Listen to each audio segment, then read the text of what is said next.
آئیے اب سلطان صلاح الدین ایوبی کی کہانی بھی سنتے ہیں۔ یہ اسلام کا مجاہد اعظم، یہ حلال اور صلیب کی جنگوں کا ہیرو، اور جس پہ امت اسلامیہ کو آج بھی ناز ہے، اور آج صدیاں گزرنے کے بعد یہ سینوں میں دل کی طرح دھڑکتا ہے۔ سلطان ایوبی کا نام آج بھی دلوں پہ نقش ہے، اور اس کا نام سن کے مردہ جانوں کے اندر بھی زندگی کی حرارت پیدا ہو جاتی ہے۔ اس کے زمانے میں ریجینالڈ بدبخت ایک انگلستان کے شہزادے نے حاجیوں کے قافلے کو روک لیا اور ان کا سامان لوٹ لیا۔ انہوں نے کہا ہم حج پہ جا رہے ہیں، تو نے ہمارا سامان لوٹ لیا، ہمیں جانے دے۔ تو اس نے دریدہ دہنی کرتے ہوئے کہا بلاؤ اپنے نبی محمد کو جو تمہاری جان چھڑائے۔ بس سلطان صلاح الدین ایوبی تک یہ بات پہنچی تو میں نے تاریخ میں پڑھا کہ وہ دانت پیستا تھا، اس کی آنکھوں میں خون اتر آیا، اور اس میں کھڑے کھڑے قسم کھائی کہ جب تک اس ظالم کو کیفر کردار تک نہیں پہنچاؤں گا چین کی نیند نہیں سوؤں گا۔ پھر پونے دو سال کا عرصہ آپ سلطان صلاح الدین ایوبی کی زندگی دیکھ کے جنگی مہموں کو ترتیب دیتا رہا، دن رات اس نے ایک کر دی، نیند قریب نہ آنے دی۔ جب نیند بہت زیادہ تنگ کر دی تو پھر وہ خیمے کی چوب کے ساتھ ٹیک لگا کے کھڑے ہو کر کے اپنی آنکھوں کی آگ بجھا لیتا، اور پونے دو سال کا عرصہ اس نے چارپائی پہ لیٹ کے نہیں دیکھا۔ پھر وہ لمحے آئے کہ اللہ نے اس کی مراد پوری کی۔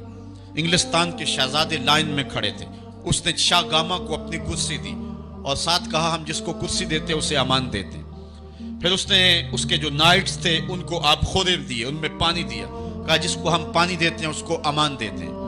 پھر جب ریجینالڈ کی باری آئی تو بادشاہ کی رگیں پھول گئی غصے سے، اس نے تلوار نیام سے باہر نکالی اور اس کی چھاتی پہ چڑھ کے اس کی گردن پہ تلوار رکھ کے اس کے ٹکڑے کرتے ہوئے کہا او کتے، تو نے کہا تھا بلاؤ اپنے نبی محمد کو، محمد عربی نے اپنا نوکر بھیج دیا ہے۔ اور اس طرح اس ریجینالڈ کتے کے دو ٹکڑے کر کے رکھ دیے۔ یہ ہماری تاریخ ہے، یہ اور روشن تاریخ ہے۔ ہمارے اسلاف، ہمارے بزرگ اس دور کے شہنشاہ، اس دور کے بادشاہ اتنی جرأت اور اتنی عظیمت رکھا کرتے تھے، اور آج ہماری کمزوریاں نے دشمنوں کو دلیر کر دیے۔ کبھی ایسا بھی اندھیر آیا تھا کہ سر عام یوں توہین اور تنقیص ہوتی ہو پیغمبر حسن اور پیغمبر جمال کی، اور پھر 1.40 کروڑ انسان دنیا کے اوپر بستے ہوں۔ یہ بھی زمانے نے دن دیکھنے تھے تو امت مسلمہ کی موت واقعہ ہو جائے اگر حضور علیہ السلام کی توہین باقی رہتی ہے۔ اس لیے امت کو پوری قوت کے ساتھ کھڑا ہونا ہے اور اپنے نبی علیہ السلام کی توہین کا بدلہ لینا ہے، اور یہ ممکن نہیں ہے جب تک جو ہے وہ ہم پوری دنیا کے اوپر غالب نہ ہوں۔ اللہ تعالیٰ امت کو وہ دن نصیب فرمائے کہ امت کا غلبہ اللہ تعالیٰ نصیب فرمائے۔ اس وقت ہمارا المیہ یہ ہے کہ ہمارے پاس عالم لیڈر کوئی نہیں ہے، عوام کے جذبے یقیناً دیکھنے کے۔ سیریا کے بچوں کو میں نے دیکھا کہ وہ چھوٹے چھوٹے بچے، انہوں نے ہاتھوں میں کتبہ پکڑا ہوا ہے، اور میں اس منظر کو دیکھ کر کے کتنی دیر تک سکتے میں رہا۔ اس کے اوپر لکھا ہوا تھا اقتلونا ولا تسبوا لنبینا، ہمارے ٹکڑے کر دو لیکن ہمارے نبی کو گالی نہ دو۔ ان بچوں کے درد کی کہانی کلیجے چیر رہی تھی۔ یہ محبتوں کا عالم، وہ اقبال نے کہا تھا چمن میں رخت گل شبنم سے تر ہے، چمن میں رخت گل شبنم سے تر ہے، سمن ہے سبزہ ہے باد سحر ہے، مگر ہنگامہ ہو سکتا نہیں گرم، یہاں کا لالا بے سوزے جگر ہے۔ اس وقت امت بے امام ہے، امت کے پاس جو ہے وہ کوئی ایسا شخص نہیں ہے جو امت کی رہنمائی کرے۔ ملک بھی خالی ہیں اور عالمی لیول پہ بھی ہم کسی امام سے محروم ہیں۔ اللہ نے وہ دن نصیب کرنے ہیں، ہم صفے سیدھی کریں، بس ہمارا کام اتنا ہے۔ صفے سیدھی کریں گے تو امام بھی اللہ بھیج ہی دے گا، اور وہ وقت آئے گا کہ اس کے جھنڈے نیچے ہم کھڑے ہوں گے۔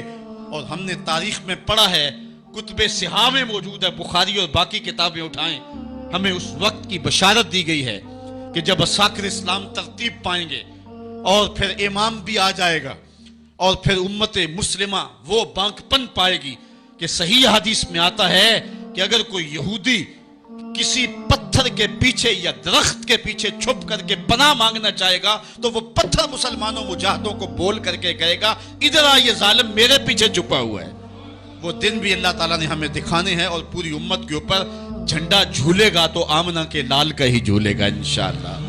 آ ملیں گے سینہ چاکانے چمن سے سینہ چاک، بس میں گل کی ہم نفس باد صبا ہو جائے گی، شبنم افشانی پیدا کرے گی میری سوز و ساز، اس چمن کی ہر کلی درداشنا ہو جائے گی، آسمان سحر کے نور سے ہوگا آئینہ پوش، ظلمت رات کی سیما پا ہو جائے گی، شب گریزاں ہوگی آخر جلوہ خورشید سے، یہ چمن معمور ہوگا نغمہ توحید سے۔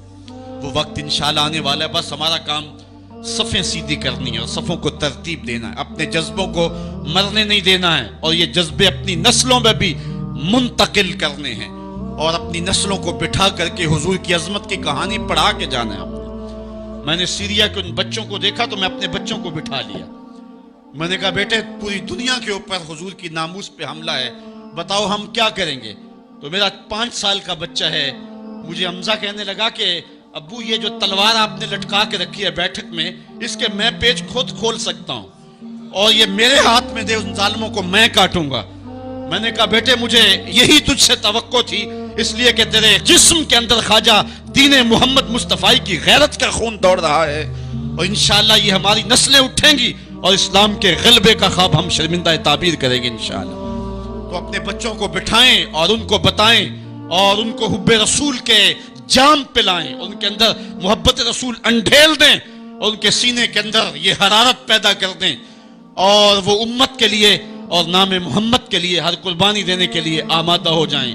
انشاءاللہ وہ وقت دور نہیں ہے جب پوری دنیا کے اوپر اسلام کا جھنڈا جھولتا ہوا نظر آئے گا۔ ہم نے اپنے جذبوں کو ہر صورت بیدار رکھنا ہے، اور اگر انہوں نے توہین کی زبان کھولی ہے تو کروڑوں انسان حضور کی مدح میں زبانیں کھول لیں، صبح و شام وظیفہ درود و سلام کا لبوں پہ جاری کر لیں، اور حضور کے نام کا جھنڈا اٹھائیں۔ یہ گلیوں میں، یہ چوکوں میں، یہ بازاروں میں یہ احتجاج، یہ تو ایک معمولی کیفیت ہے، ہم تو اس سے آگے بھی اگر ہم بے بس ہیں، کر کچھ نہیں سکتے۔ سچی بات ہے، ہمارے اندر جو جذبوں کی کائنات ہے ان کو کچا چبا جائیں کہ جنہوں نے میرے آقا حضور نبی رحمت کی توہین اور تنقیس کی ہے، اس لیے جو ہم سے بن پڑا، جو ہم سے ہو سکا ہم نے وہ ضرور کرنا ہے۔ وہ کیا کہا تھا سودا نے کہ مجنو لیلا سے بازی نہ لے سکا پر سر تو دے سکا، کس منہ سے کرتے ہو دعویٰ عشق سودا، تم سے تو یہ بھی نہ ہو سکا۔ ہم نے دیکھنا ہے کہ ہم کیا کرتے ہیں، اس حوالے سے ہمارے جذبات کیا ہیں۔ مجھے یاد آئی آج عمارہ، سارا دن آج عمارہ کی کہانیاں میرے ذہن میں گردش کرتی رہی۔ عمارہ غزوہ احد کی نامور مجاہدہ ہیں کہ جب بھگدڑ مچی اور کچھ تو خون ہونے لگا اور عجیب کیفیت بن گئی، تو اس وقت حضرت عمارہ خاتون ہیں تو اس جنگ میں ساتھ آئی تھی۔ کس کام کے لیے آئی تھی؟ کہ کوئی زخمیوں کی مرہم پٹی کروں گی، لیکن جب دیکھا کہ حضور تنہا ہے اور تیروں کی برسات ہو رہی ہے، عمارہ تلوار لے کے میدان میں آ گئی، اور حضور نبی رحمت نے فرمایا کہ میں جدھر دیکھتا تھا مجھے عمارہ ہی نظر آتی تھی۔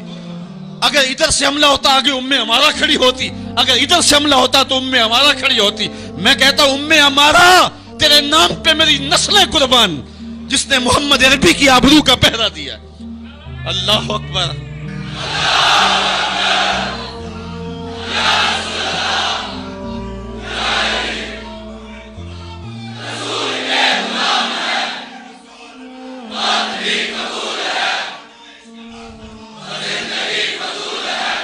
تمہارے جذبے سچے ہیں انشاءاللہ، شاید مغرب کو بھول ہو گئی ہے۔ یہاں ایک ایک بچہ غازی علم الدین ہے، ایک ایک بچہ عمر چیمہ ہے۔ یہ سعادت مندیوں کا سفر ہے، یہ مغرب کو بھول ہو گئی ہے۔ اس نے کس قوم کو چھیڑا ہے؟ ان کی غیرت مری ہوئی نہیں ہے، انہوں نے کچوکے دیے، زخم دیے، امت کو معاشی بحران میں مبتلا کر دیا۔ روز پیٹرول کے بم ہمارے اوپر گرتے ہیں لیکن ہم کبھی میدان میں نہیں آئے۔ لیکن سارے معاملات کے اندر ہم کمپرومائز کر سکتے ہیں، کمزوری بھی دکھا سکتے ہیں۔ اگر اس عنوان سے ہم کمزوری دکھائیں ہمارا بچتا ہی کچھ نہیں ہے، ہمارا سب کچھ نام محمد ہے۔ ہم نے ہر دور میں تقدیس رسالت کے لیے وقت کی تیز ہواؤں سے بغاوت کی ہے، چھوڑ کے سلسلہ رسم سیاست کا فسوں بس ایک نام محمد سے محبت کی ہے۔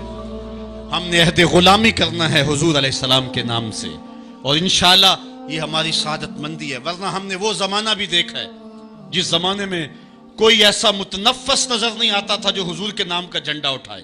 یہ تاتاریوں کا دور ہے، جب بغداد کو اجاڑا گیا، امت کے سر کاٹے گئے، اور یہ حال تھا کہ منگول سردار نے کہا کسی مسلمان کا سر لاؤ، اپنے فوجیوں کو کہا، نہیں تو تمہارا سر کاٹ کے لگائیں گے۔ ایک مینار تعمیر کرنا ہے کھوپڑیوں کا، اور پھر مسلمانوں کا پتہ ڈھونڈتے ہوئے لوگ ہاتھ میں پیسے لے کے گھومتے تھے کہ کسی مسلمان کا پتہ دے دو، اس کا سر کاٹیں ہم، لیکن مسلمان ملتا نہیں تھا، کاٹ دیے گئے۔ دجلہ 3 دن تک خون بن کے بہتا رہا۔ یہ ہماری تاریخ ہے بغداد کی۔ اور پھر دجلہ کا بند توڑ دیا گیا، جو لوگ تہہ خانوں میں چھپے تھے 1.25 لاکھ لاشیں ہم نے وہاں سے پھر نکالی۔ پھر وہ لمحے آئے کہ کوئی ایسا متنفس نظر نہیں آتا تھا جس کے ہاتھ میں اسلام کا جھنڈا ہو۔ ایک منگول سردار عیسائی ہو گیا، اس نے ایک عیسائی پادری کو بلایا اور کہا کہ اپنے مذہب کی تبلیغ کر تاکہ کچھ لوگ اور بھی ہمارے ہم نوا ہو جائیں۔ اس نے قسم پرسی کے سالم میں کہ اب کوئی شخص نہیں ہے جو اسلام کا نام لیوا ہو، تو اپنے خب سے باطنی کا اظہار کر دیا اور پیغمبر حسن و جمال حضور نبی رحمت کی توہین و تنقیص کا آغاز کیا۔ ابن حجر نے لکھا ہے کہ ایک کتا تھا جو خیمے کی چوب کے ساتھ بندھا ہوا تھا، جب اس نے توہین کا آغاز کیا تو اس نے بھونکنا شروع کر دیا۔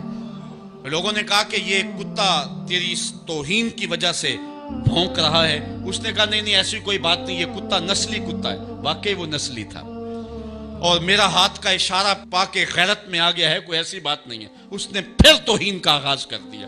تو ابن حجر نے لکھا ہے کہ اس کتے نے زنجیر تڑوا کر کے اس پادری کے گلے میں جا کے دانت گاڑ دیے اور چھوڑا تب جب اس کو واصل جہنم کر دیا۔ اس منظر کو دیکھ کے 70,000 اس فوج کے سپاہی اسلام کے دامن میں آ گئے۔ اقبال نے اسی موقع پہ کہا تھا، تو نہ مٹ جائے گا ایران کے مٹ جانے سے، نشائے میں کو غرض نہیں پیمانے سے، ہے عیاں یورش تاتار کے افسانے سے، پاسباں کعبے کو مل گئے صنم خانے سے۔ اللہ اپنے نبی کی آبرو کی یوں بھی حفاظت کرنا جانتا ہے۔ کون جانتا تھا کہ عامر چیمہ یہ کام سر انجام دے گا؟